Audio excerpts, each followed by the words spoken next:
Last night, the U.S. entered a government shutdown, the 21st in our nation's history. Though it's a big deal, it's hardly unprecedented.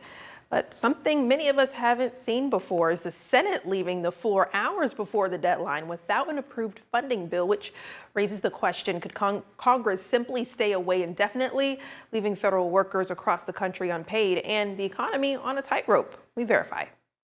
This happens nearly every year. Republican and Democrats haggle over the funding bill for weeks, leaving Americans on edge as we wait for lawmakers to reach an agreement before government shutdown begins. And this is far from the first time it's come to that. The last shutdown in 2018 was the longest in U.S. history at 35 days. But what incentive does Congress have to spend long hours on the floor working to come to an agreement? Does anything prevent an impasse that could drag on for weeks or months or even indefinitely? Let's verify. Our sources are the United States Constitution, Congress.gov, and Senate.gov. One possible reason Congress would want to end a shutdown is so they can be paid. But according to the U.S. Constitution, Congress is paid automatically by the Treasury, meaning members receive their checks whether other parts of the government are funded or not. So what's stopping members of Congress from simply staying home? This is also laid out in the Constitution. It says that each body can, quote, compel the attendance of absent members in such manner and under such penalties as each house may provide, end quote. In 1798, the Senate adopted a new rule specifying the penalties for enforcing senators' attendance. That rule states that the Sergeant-at-Arms has the authority to bring absent members back to the chamber.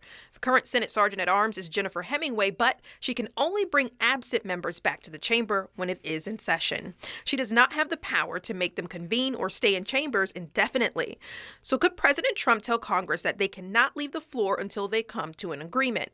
The president does have the authority to convene Congress on extraordinary occasions, typically involving national emergencies, declarations of war, or the need for immediate legislative action. However, the president does not have the power to force Congress to stay in session until they agree on something. The House and Senate decide when they're in session, when they take breaks, and how long debates last. So we can verify that yes, a government shutdown can continue indefinitely until Congress passes legislation and the president signs it.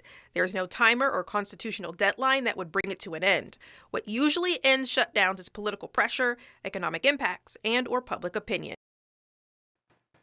If you have something you want us to verify, text us at 256-382-2692.